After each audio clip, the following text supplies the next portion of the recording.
So, God is good. Sabi natin, God is good. So, ngayon, isi-share ko po sa inyo, ito ay isi-series ko. Sabi ko nga, ngayon, full pack tayo sa ating church, sa sanctuary. So, kulang upuan. May tao na ulit doon sa likod.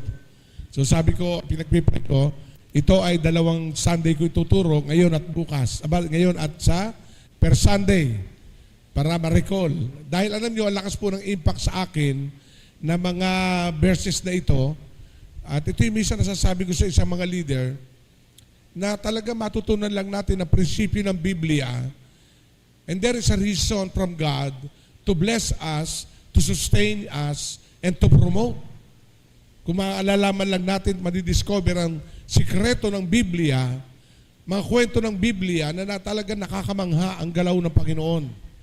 Mga patotoo ng mga hari, mga patotoo ng ordinaryong tao na talagang ginamit ng Panginoon, binago ang buhay because of the biblical basis of living. Kaya tayo nag-aaral ng Bible ay hindi lang para tayo sabihin, ay may sinisimbahan ako. Pupunta naman ako sa sambahan namin pagkalinggo. No. It is not, that is part of our commitment as Christian. But we need to face the reality and spirituality na napakahalaga ang Word of God, itinuturo bilang ito'y gabay. Sabihin natin, gabay. Gabay ng buhay natin. Regardless of our old belief and old religion, the Word of God is the measurement of our living. Kaya sabi ng Bible, ang salita ng Diyos ay mas mataas kaysa sa atin. Yung kaisipan ng Diyos, yung kaparaanan ng Diyos, yung kalooban ng Panginoon. Amen? Kasi we are all subjected in our own will to have life every day. But as a Christian, if we discover the secret of success is from the Bible itself. Kilala nyo, ang dami ko nabasa noong isang araw sa istorya ng mga great successful businessmen na talagang meron silang spiritual insight sa buhay. No? Alam naman natin yon. At ngayon, mga celebrities, celebrities na talagang nakakaroon ng value sa kanila, ang spiritual value rather than the corporate value. So ngayon, may na-receive akong email na nag-i-invite. Doon ko nalaman yung empoy pala ng artista ng comedy, Christian. Tapos si Pacquiao, anak ni Pacquiao, may gathering sa Cuneta Astrodome na magmi-minister for free. So nag-gathering ang lahat ng athlete na Christian, mga celebrity na Christian. Sabi ko, grabe revival ito. So makikita natin, si Ogie Alcacid, si Regine Velasquez, Christian na rin. No? Marami, hindi ko lang isa-isahin. Sabi ko, ito ay kilos ng Diyos. Sabihin natin, kilos ng Diyos. Na how come ang mga tao ito ay nung araw ay sabik sa mga fame, stars. Kaya ang mga artista, star for all season, superstar, megastar, lahat, ang aim nila is kasikatan. Yung iba nung araw, nagbibilang ng bahay ang mga celebrities. May bahay doon, may bahay dito. Iba't iba ng sports car. Ngayon, ibinebenta na yung iba. Sapagkat nadi-discover nila in reality na ang lahat ay meaningless.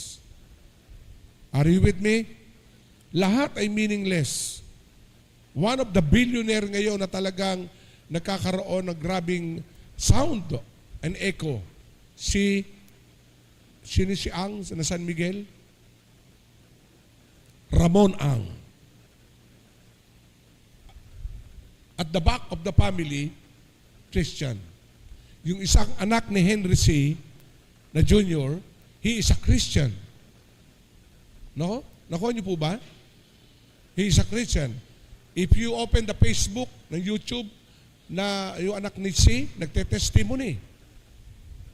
Billions of investment meron siya. Pero ang ganda nung sinabi niya, meaningless. My daddy left away. Kaya kang dalhin doon sa Tugadog. Pero napakaganda, sa pagdating mo doon sa Tugadog, yung spiritual value, dala-dala mo, which is the very spiritual insight, the value from the Word of God. So, na-highlight ako sa buhay ni David. The goodness of God is with me. And the kindness of God is with me. O, face your partner, sabihin mo kayo. O, di ba? Amen? And sa atin, sa Life in Christ, we are declaring. Kaya, meron, ay sabi ko, ang church, ay pupuntahan nyo na. Amen. Bakit? Because we need to face the spiritual value, we need to go to church, not near to me. Kasi hindi natin pupuntahan to kung hindi natin mahal ang Diyos sa magitan ng, di ba? O doon kala Kuya Rolly, paglabas sa subdivision nyo, may isang church sa malaki doon. Pero makita nyo na andito lagi pamilya niya. Kasi bakit? Not so near to me. O, San Rafael ba yun? O, kala Eka? O, layo. Bago kayo makarating dito, ilang church na nadaanan nyo? O, mark this word. Kayo ay malayang makapunta na nasa oras. Hindi na kayo pagod. Amen? Sabi mo, the Lord has done great things. Iniwala, inihandog ko na yon. Pero sabi ko, kasi, AJ, Papa, kumuha ka ng van. O, di may, amen po ba? Yung foreign, ang ating suporta ay nasa inyo. Una, meron yata kayo testimony sa isang linggo na lang. Kaalis lang niya papunta US, bumalik. Alam ko may dahilan. Agree ako doon. Inis pa. Kaya, ipag-pray nyo nga ako para ako'y makapag-tennis din. Paglabas ng bagong taon, o 2024, when I open my Bible, ako'y naiyak. Because of this kind, successful king. Alam natin si David is one of the member na isang pamilya during that time. At alam na natin si Del. Nung si Samuel ay pumunta sa bahay ni Jesse bilang kahalili sa ating hari. Remember this, si David ay hindi kasama sa life plan. Sabi mo, tabi mo, gusto kong pakitaan kita ng mabuti. Nangungusap na ang Panginoon. Amen. Debar po, nakatira sa bahay ni Makir na anak ni Amiel. Sagot ni Siba. Ipinasundo agad ni David si Mephibosheth na anak ni Jonathan at apo ni Saul. Nang may harap siya kay David, siya'y nagpatira pa bilang pagbibigay galang, ikaw ba ay si Mephibosheth? Tingnan natin ha. Ang hari nagbigay galang kay Mephibosheth. What kind of kindness and honoring dahil lumpo si Mephibosheth. And let us see. Apo siya ni Saul na dating hari. Are you with me? Kaya dalawa ang sabi. Ang sabi dito sa verse 7, sinabi ni David, huwag kang matakot. Gagawin ko ang lahat ng magagawa ko para sa iyo. Alang-alang kay Jonathan. Hindi niya tinignan si Mephibosheth. Gagawin ko pangako ko sa iyo. Alang-alang kay Jonathan. Nakuha niyo po ba? Ibabalik ko sa iyo ang lahat ng lupain ng iyong lolong Saul at laging nakahanda ang aking hapag para sa iyo. Laging nakahanda ang aking hapag para sa iyo. Nagpatira pang muli si Mephibosheth at sinabi, sino po ako? Sino po ako para pag-ukulan ng pansin? Ako'y walang silbi. Kita nyo? Kasi lupos siya eh. Wala akong silbi. Tinawag si David si Siba at sa harapan din sinabi, ibibigay ko sa apo ni Saul ang lahat ng ari-arian niya at sa kanyang sambahayan. Kaya kayo ng inyong mga anak at mga alipin ay magbubungkal ng kanyang lupain.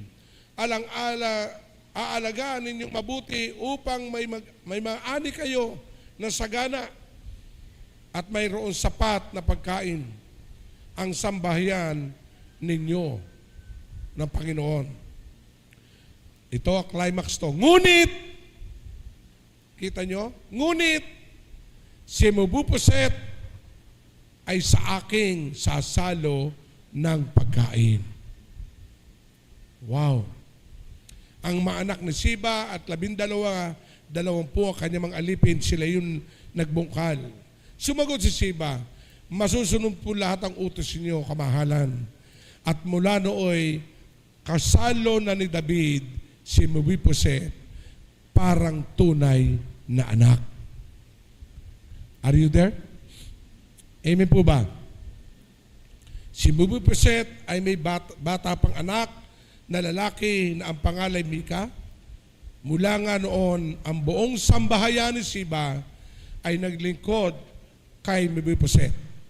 Kaya si Mebuboset na pilay, ang parehong paa ay nanirahan sa Jerusalem at kasalo ang hari sa pagkain. Sabihin mo, magiging kasalo mo ang hari sa pagkain. Alam nyo, nung akin po nabasa ito, isinare ko kay Mrs., nag-sharing kami. Sabi ko, hinangaan ko na si David dahil he is a man after God's own heart. Because of his heart is very fertile and hunger to worship God. Kaya kung bakit ang inyong pastor gano'n na lamang lagi pagsamba tuwing linggo. Yun ang aking chinutsu. Dahil si David, grabing sumamba. Hindi siya sumasamba ng walang dahilan. Gusto niya, pag sumasamba siya, totoo. Kaya bilang hari, numisa sa kanya pagtatagumpay, pag uwi ng kaharian, pinagtatawanan siya ng kanyang mga gwardiya. Sapagkat mula doon sa lugar ng digmaan na sila'y nanalo, nagsasayaw si David. Nagsasayaw. Siguro sabi nung makakakita, sira ulo ng hari namin. Pero hindi niya alam, ang puso ni Haring David ay talaga nagbubunyi, nagpupuri sa Diyos sapagkat ang kalakasan taglay niya ay hindi galing sa kanyang lakas, kundi galing sa Diyos na makapangyarihan. Yun ang unang hinangaan kay David. Pero when I read this, lalo kong inirespeto ang kwento ni David na nakamamangha. Yung pangako niyang binitiwan at sumpaan nilang dalawa ni Saul, ano man ang mangyari sa akin, ikaw na ang bahala sa pamilya ko. Are you there? Ang hari noon ay si Saul. Hinahanap ni Saul si David upang patayin. Pero because of Jonathan, his best friend, ang sabi ni David, huwag mong pababayaan ako. Ang sabi ni Jonathan, hindi kita pababayaan habang ako'y buhay. And to cut the story, nung si David na nag-ahari, mahabang kwento na ang nangyari. Mahabang panahon, pero sa kanyang trono, muli niyang binalikan. Hindi ko mararating ang pagiging hari kung walang Jonathan na nagtanggol at umampon sa akin. Kaya ang sabi niya isang araw, sino ba at may natitira bang anak, Saul? Bigla tumayo si Ziba, meron po. Siya po'y lumpo. At alam niyo, grabe, yung kindness ni God. Are you with me? Nasabi ko, Lord, nung araw na yon, isinulat ko mga Jordan. Sabi ko, Lord, sino to? That sometimes, minsan, nakakarating tayo sa trono ng ating tagumpay, nalilimutan natin ang naging daan. Are you with me? Are you there? Kaya yung bahagi ng kindness, ito ay mataas na antas. Hari, bagamat ang tatay mo'y galit sa akin na si Saul, ilang beses akong tibatin at gusto kong patayin, pero hindi mo hinayaan. Dahil ang sabi nila, habang tayo nabubuhay. Kaya nung binalikan ni David ang salitang iyon, tingnan natin, tayo ay humakbang. What kind of kindness is this? Balikan natin yung 1 Samuel chapter 20, verse 14. Doon naganap, kasi ang ating pinag-aaralan ay 2 Samuel na. Pero naganap po ang dakilang araw na yon Mula po sa 1 Samuel chapter 20. Ito ang sinasusulat. Puntahan natin ang 1 Samuel kung saan nagbuhat yung kwentong yon. Ito, verse 14. Kung buhay pa ako sa araw na yon, huwag mong kakalimutan ang ating pangako sa isa't isa. Hindi pa hari niya si David. Ang hari niya ay si Saul. Ang anak ay si Jonathan. Doon pa lamang meron silang promise o sumpaan. Yung kindness ni Jonathan in-express kay David. Kaya dito nagmula, ang sabi dito verse 14, kung buhay pa ako sa araw na yon, huwag mong kakalimutan ang ating pangako sa isa't isa. Kung ako naman ang patay na, huwag mo sana pababayaan ang aking sambahayan. Kung dumating ang araw na at lipunin na ni Yahweh ang iyong mga kaaway, huwag ka sanang sisira sa ating pangako. Nakuha niyo po ba ako? Parurusahan ni Yahweh ang mga kaaway ni David. Hiniling ni Jonathan na muling mangako si David na sila'y magiging tapat sa isa't isa. Minamahal siya ni Jonathan tulad ng pagmamahal nito sa sarili. Sabihin natin, minamahal niya si Jonathan tulad ng pagmamahal niya sa sarili. Doon nagsimula yung kwento kung bakit si David, nung siya na nag-ahari, nirecall niya yon. May sumpaan kami. Kaya grabe, nung pinatawag ngayon ni David ang pamilya ni Jonathan as si Mephibosheth ay lumpo. Imagine, left behind from the history of the kingdom. Para bang nung nanunungkulan, sila nasa authority, sila sagana. Nung wala na sa panunungkulan, wala na, left behind na, napabayaan na. Pero si David, because of his kindness and goodness, kahit siya na nakaupo, pwede niyang i-enjoy lahat. Pero hindi niya matitiis na nag-i-enjoy siya without looking back. Who is the person behind this victory? Kaya ang sabing ganon, naalala ko, pahanap na si Jonathan. Kaya sabi ni Jonathan, hindi ako karapat-dapat. Pero sabi ni Jonathan, no. Yung pamilya ni Siba, maglilingkod kayo.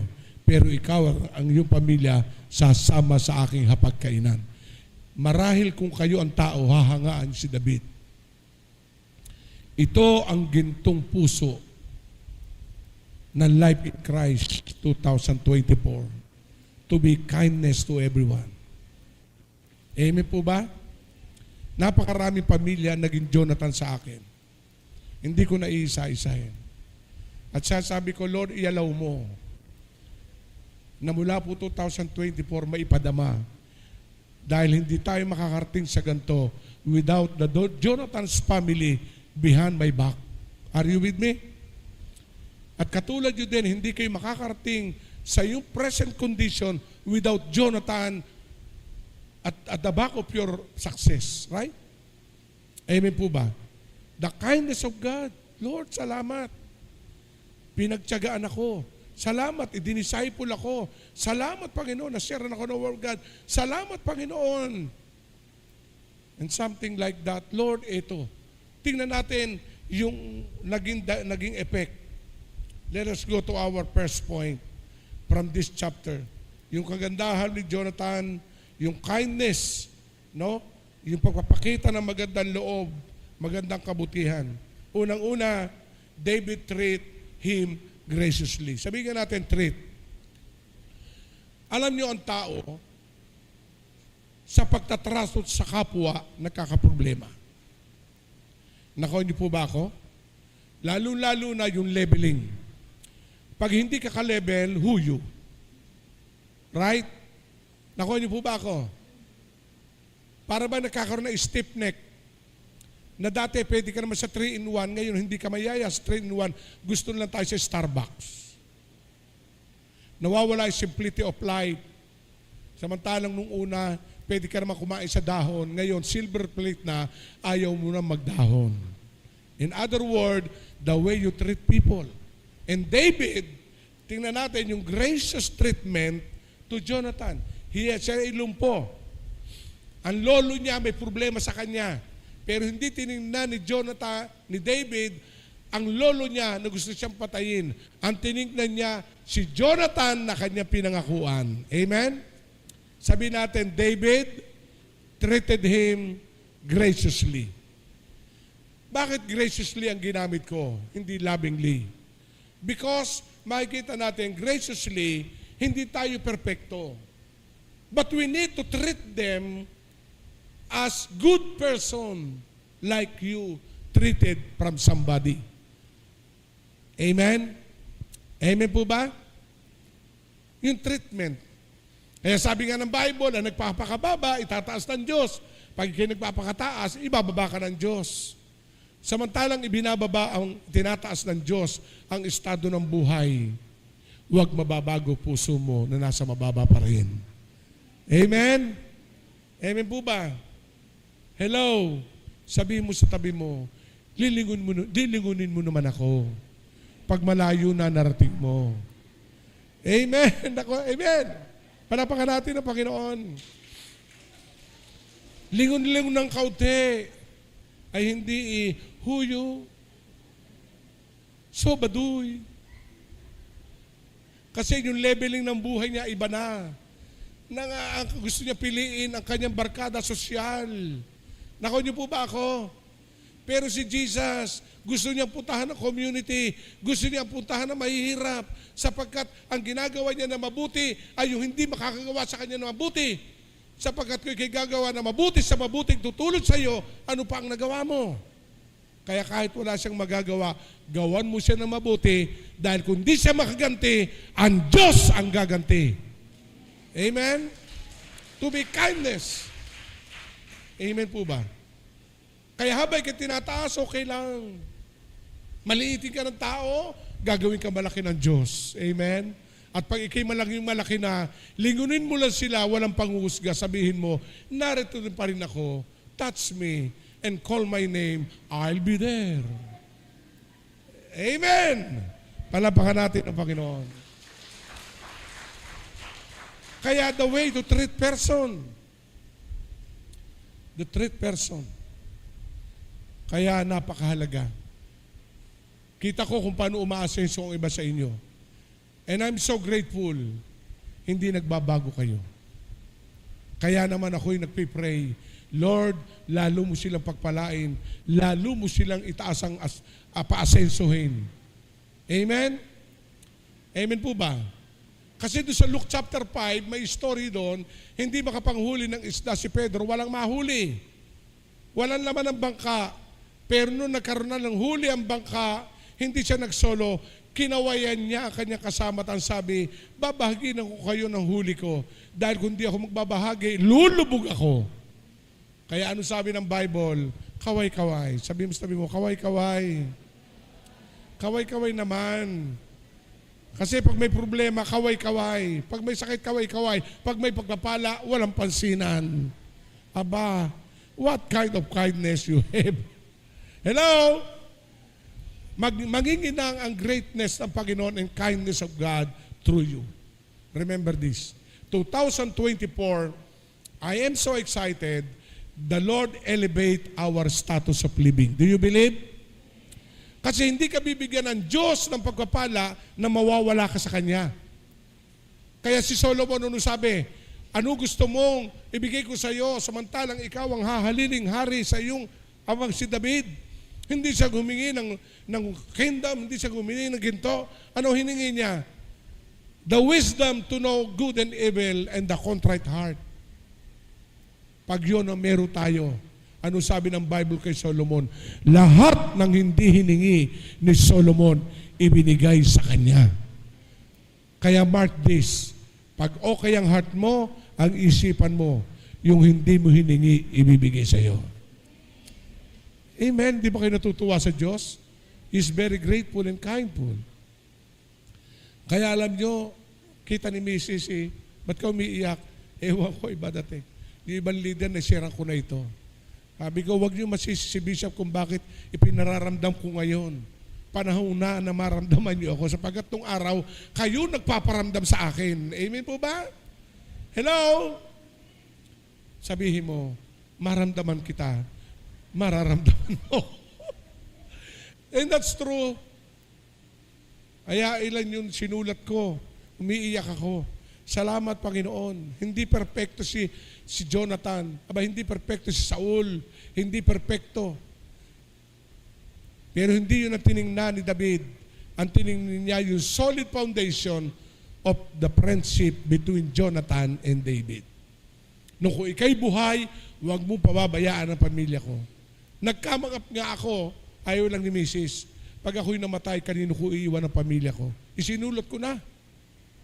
Sabi, ba't naman ikaw yun ang isipin mo? Bakit? Ito yung ka-promise ko. Na kahit ako'y mawala na, may mag-aalaga sa iyo, may titingin sa inyo. Pero binurakuli dahil ayaw ni Mrs. na minamargandi. Mahaba pa buhay ng pastor nyo. Amen? Kaya ito yung panahon ng pagpaparamdam sa bawat isa. Kaya makikita natin, this verse, expressing God's goodness through people. Expressing God's kindness through us. Na maramdaman ng kapitbahay mo your kindness. Maramdaman ng kapatid mo your kindness. Maramdaman your kindness. Amen? O yung iba'y ramdam na. Hawak niya si ate. No? Alam nyo, grabe lang impact eh. Kaya, number one, ano ang sabi dito? David treated him graciously. Balik ako. Kaya yung treatment nyo sa tao, sa kapatid nyo, sa magulang nyo, with grace. No? Hindi kasi perpekto magulang. Hindi perpekto kapatid. Pero as a Christian, you need to be kind to them. Kasi doon nila malalaman na doon lulutang ang pagiging Christian mo. Na sa kabila ng ginawa ko to sa kapatid ko, sa kabila ng ginawa nito sa magulang ko, pero ganito pa rin ang kapatid ko. Why? Because of my treatment to you is with love and grace. Amen?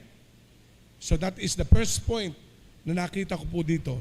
Ano sabi doon sa verse? He said, if there is yet any that is left of the house of Saul, meron bang natitira? Why? That is might take revenge upon him. Gagantihan ko sila. Hindi na sama ng loob, ng mabuting loob. Amen. So, gantihan natin sila ng mabuting loob. No? Dahil bakit? Naging mabuti sila sa iyo. Naalala ko po yung itsuhin ko. Yung tsuhin ko sa Santa Cruz, binata pa ako, tsuhin ko yun, siyempre. Grabe yun.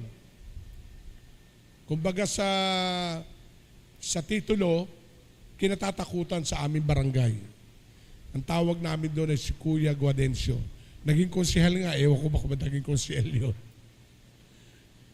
Hindi ko malimutan ng good, yung kindness niya.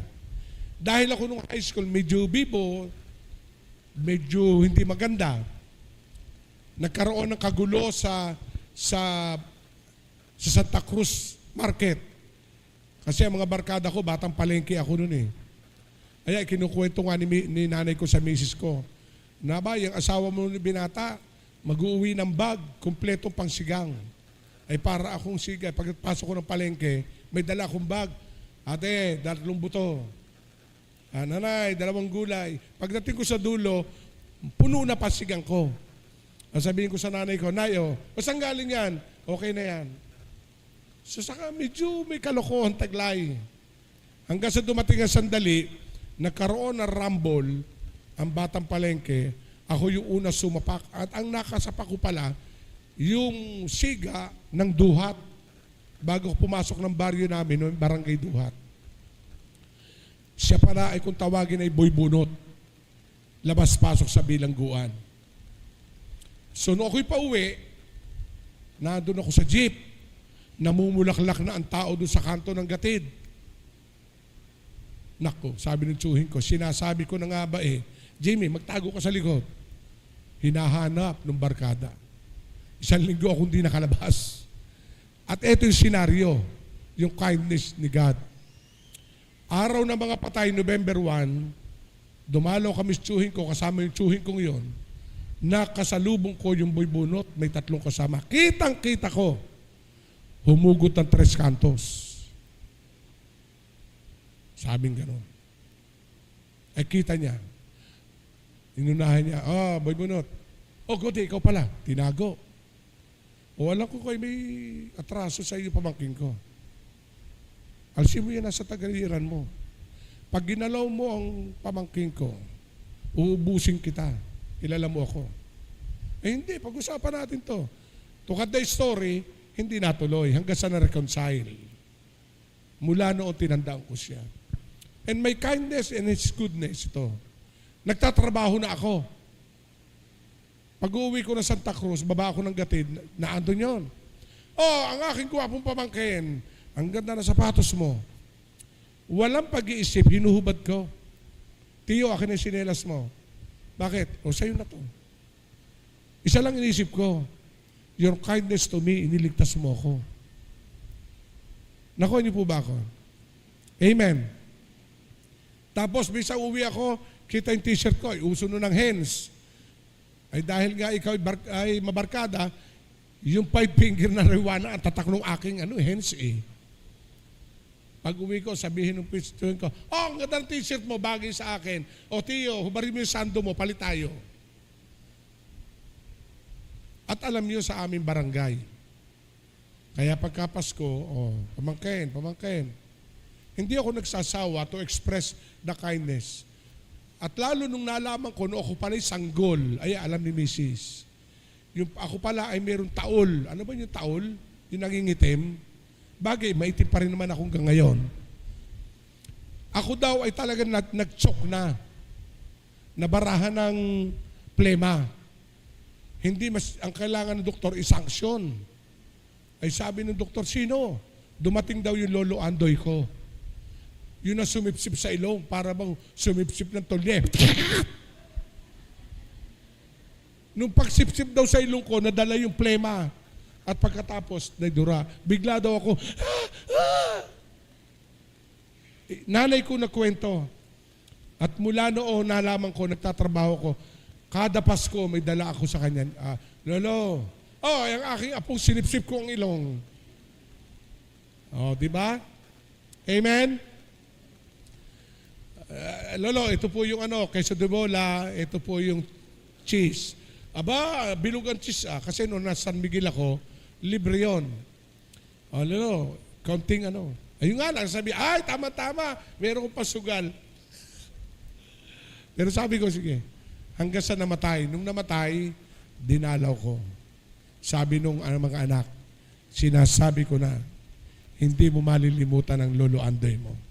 Hindi mo hayaang mapalibing na hindi ka pupunta. Sabi ko, alam niyo istorya.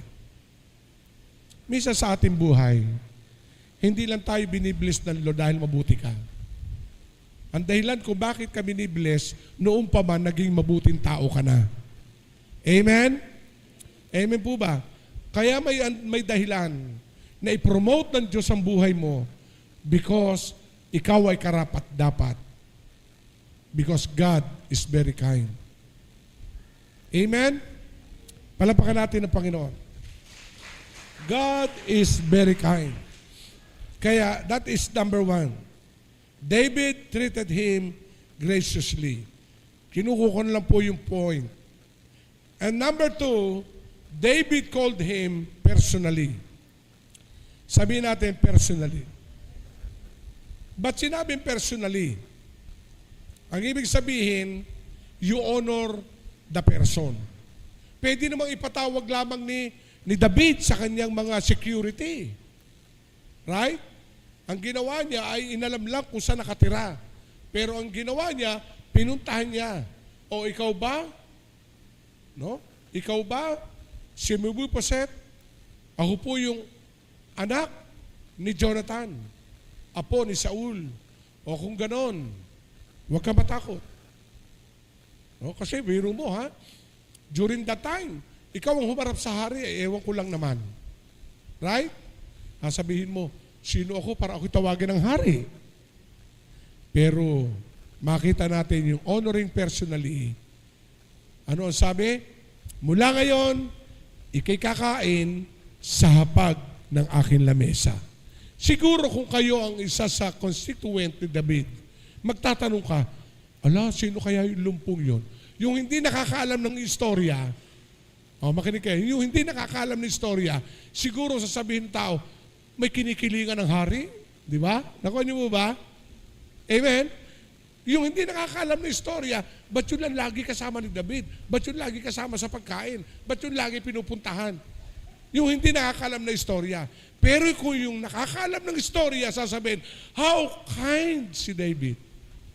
Dahil imagine yung lumpo na walang silbi, dahil sa pagtanaw ng pangako sa kanyang amang si Jonathan, kahit galit sa kanya ang lolong si Saul, ginawang pa rin ng mabuti ni David, si Saul, si Mephibosheth personally. Amen? Amen po ba? Alam nyo, ganyan ang Panginoon sa atin.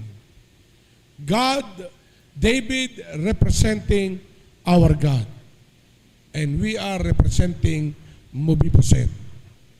Na kahit ano nangyari, God treated you gracefully.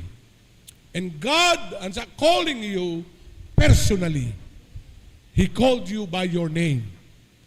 Yan ang Diyos natin. Amen? Dahil alam natin na, Lord, salamat po. Salamat. Maraming pamilya dito mula noon hanggang ngayon kasama ko. Alam ko na ang pinagmulan nyo noon, di ba? Kaya kung magkukwentuhan tayo, pare-pareho tayo maiiyak. Amen? Pare-pareho tayo maiiyak. No? Naitala nga ang buhay ni nanay ang super nanay. Nung pinag-aaral niya ang kanyang mga anak, lahat gawa siya ng insurance, nagme-make up ng buhay, nagme-make up ng patay, no, nagmamanicure, nagpepedi, lahat. Pero ngayon, successful ang kanyang mga anak. Kaya makikita natin, may mga pinagdadaanan tayo noon. Pero sa kabila noon, yun na naging hamon para natin marating ang pangkasalukuyan. Amen? At huwag natin kakalimutan, at the back of the mind and the history of our personal life, there is somebody to be with na nasa atin. Na, Lord, thank you. Salamat. Una sa Diyos, ikalawa sa iyo. And as I close, lastly, na napakahalaga, David preserve him continually. Sabihin natin, David preserve him continually. Na-preserve, unang-una, yung promise. Sabihin natin, promise. Ang promise na ganap, binata pa si David, si Jonathan. Hindi pa hari si David. How luxurious living si Jonathan during that time. Because ang hari, ang kanyang ama. Right? Okay, tingin kayo dito. Tingnan natin po ang ugali ni Jonathan. Kahit siya anak ng hari, luxurious living, when he met David as an ordinary people, he treasured their friendship. Hindi niya ni-level. Barkada ko, mga anak din ng hari. Di ba? Right? Nakanyo po ba ako? Kaya makikita natin, yung number 3 as I close, David preserved him continually. O sabihin mo sa tabi mo, iingatan ko ang mga pangako natin. I will preserve you. Amen. God will preserve. Kaya sa Life in Christ, sabi ko, Lord, thank you for such blessing of people na dinala mo sa amin. And Father God, preserve everyone. Kaya pinipreserve ng Diyos ang inyong pastor. Amen. Hello? Kaya number 3, as I close, David preserved him continually. Bakit? Hindi na itinuring si Mephibosheth ang kanyang mga anak as an ordinary. At ang tawag na kay Mephibosheth ni David, my son. Amen? Bakit kaya? Bakit? Because that time Mephibosheth considered as one of the royal family. Amen? Itinuring na anak na. Ganon din ang ginawa ni Lord sa atin. Because of His gracious, because of love, He treated us as son and daughter. Tinirit tayo. Even we are all imperfect person, even though we are shortcoming to His sight, nagkukulang tayo, but remember this, God give you grace. The Lord, thank you for everything you have done to me. Kaya tandaan lang natin yung tatlong ito.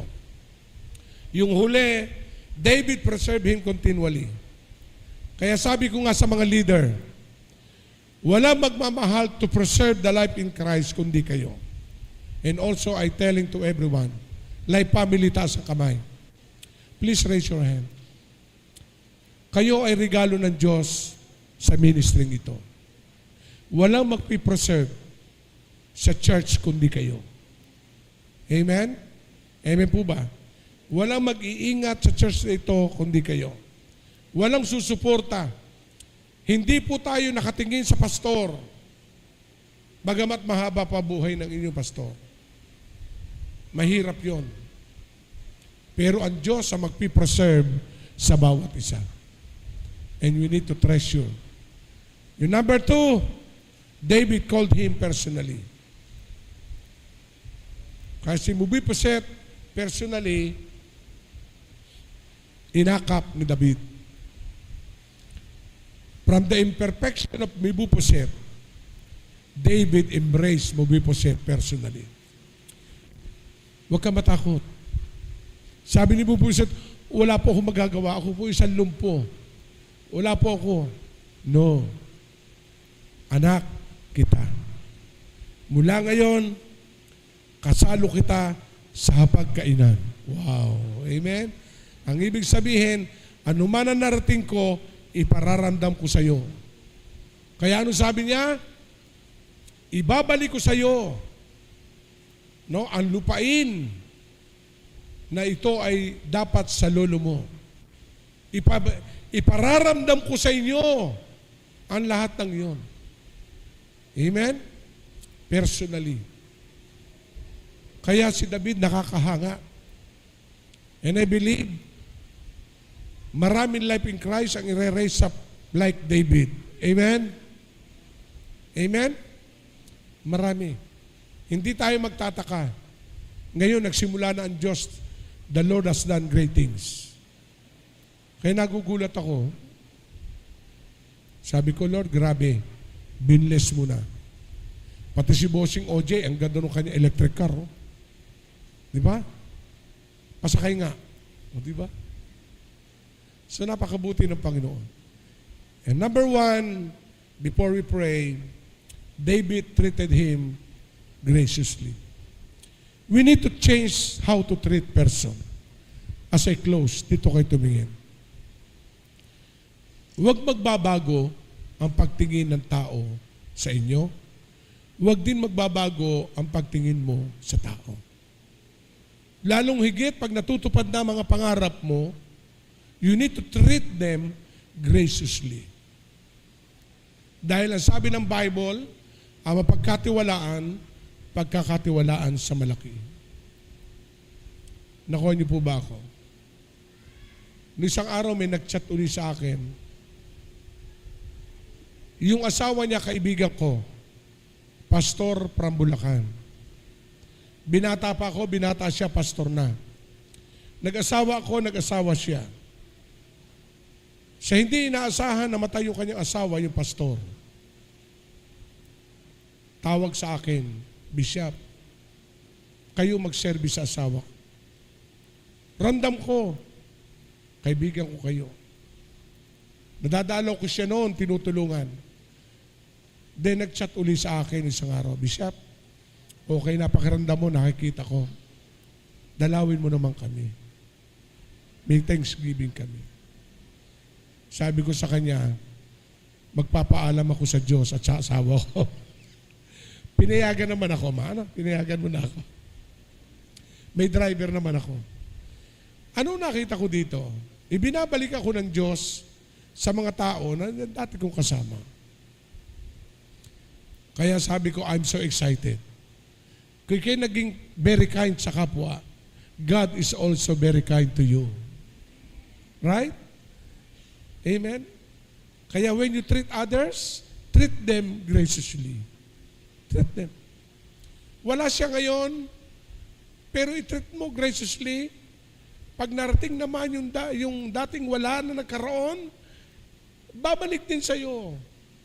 Kasi normal yun sapagkat graciously, katulad David and Jonathan principle. Kaya, I'm so excited. Excited ba kayo? Amen. Sabi mo, thank you, you treat me graciously. Thank you, you treated me lovely. Amen. Kasi si Jesus Christ, ganyan mag-treat sa tao. Yung babaeng nangangalo niya, ano sabi? Kung sino walang kasalanan, bumato. Eh lahat yung makasalanan, bumato. So, tinitreat ni Jesus Christ, even though alam niya na talaga may pagkakamali. Pero only God can judge the person. But we need to change how to treat others graciously. Love them. Amen? Kaya pag uwi natin, the whole 2024, we treat a person graciously. I love you with the love of the Lord. No matter who you are, one thing I know, God loves you and God loves me. Amen? Tayo po tumayo. Hallelujah.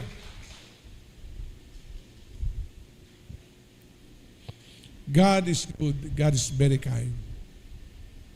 Shall we pray? Shall we raise our hand? Father, today, as I preach your word, I believe, ito po ay naging marka sa aming puso. And we ask your guidance for the whole 2024. For us to be kind to you, to other person. And we need to look back before. Ipakita mo sa amin kung paano kami nagsimula. Tell to us the somebody who back us always, like David and Jonathan. Lord, sanctify our possession. Sanctify our status today. Sapagkat alam namin, Panginoon, there is a great visitation. Every family's revival. You will lift you up, O God. Everybody lift you up. At Panginoon, mababago ang direksyon ng estado ng pamilya and life in Christ. But one day, O God, also I pray, do not change how to treat people. Treat them graciously and lovely. Huwag namin malilimutan. Kaya kami nakarating sa aming kinatatayuan. Meron Jonathan, may David. Bless them. And I speak blessing, and I declare the Lord has done great things. Shall we sing this song? I worship you in the spirit and truth.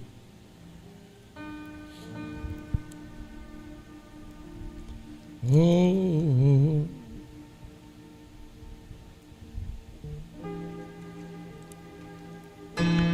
yes. The Lord leaded me. Habang inaawit natin ito,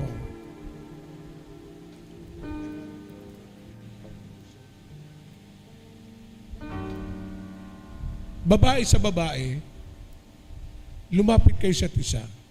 Akapin nyo. Sabihin nyo, thank you for your life. Babae sa babae, ha? Lalaki sa lalaki. Come on. As one family, as we sing this song. Pag-ibig ang siyang pumukaw sa ating puso at kaluluwa. Come on, yun nasa labas. Nasa labas, pasok kayo dito. Siyang nagdulot sa ating buhay, liwanag sa dilim at pag-asa. Pag-ibig ang siyang buklod natin, di mapapawi kailan pa man sa puso't diwa. May isa lamang kahit na tayo'y magkawalay, pagkat ang Diyos natin, Diyos ng pag-ibig. Magmahalan tayo't magtulungan, at kung tayo'y bigo ay huwag limutin na may Diyos tayong nagmamahal, pagkat ang Diyos natin, Diyos ng pag-ibig. Magmahalan tayo't magtulungan, at kung tayo'y bigo ay huwag limutin na may Diyos tayong nagmamahal.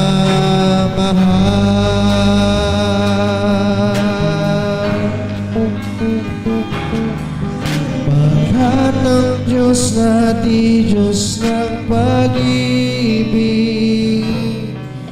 Magmahalan tayo't magtulungan, at kung tayo'y bigo ay huwag limutin na may Diyos tayong nagmamahal. Pagkat ang Diyos natin, Diyos ng pag-ibig. Magmahalan tayo't magtulungan, at kung tayo'y bigo ay huwag limutin na may Diyos tayong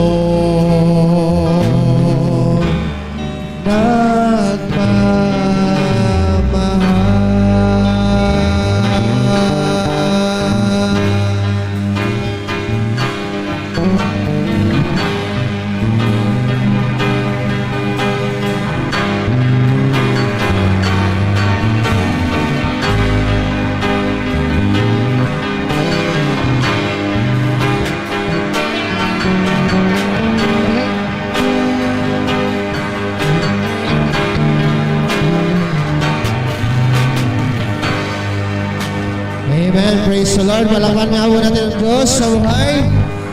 Hallelujah. Praise the Lord. Sige po, tayo po isang taling manalangin muli. Hallelujah, Lord God. Hallelujah, Jesus. Panginoon, napakabuti mo sa amin, Panginoon. Tunay nga po, Diyos, ang iyong kagandahang loob ay walang kapantay. At tunay nga po, Diyos, na naranasan namin, Lord God, ang iyong pag-ibig. Nawa po, Diyos, na ang pag-ibig na ito ay maipadama po namin sa bawat isa. At salamat din po, Panginoon, sa Life Family. Panginoon, sa pangunguna ni Bishop. Lord, sa bawat isa na narito, Lord God, na kami po ay Diyos, binigyan mo ng iisang puso, iisang espiritu, Lord God, at ang iisang pag-iisip, Panginoon. Muli, Lord, ikaw ang maparangalan sa buhay namin, sa buhay ng bawat isa. Pinupuri ka namin. Ito po ang sama-sama naming panalangin sa pangalan ni Jesus. Amen and amen. Sige po.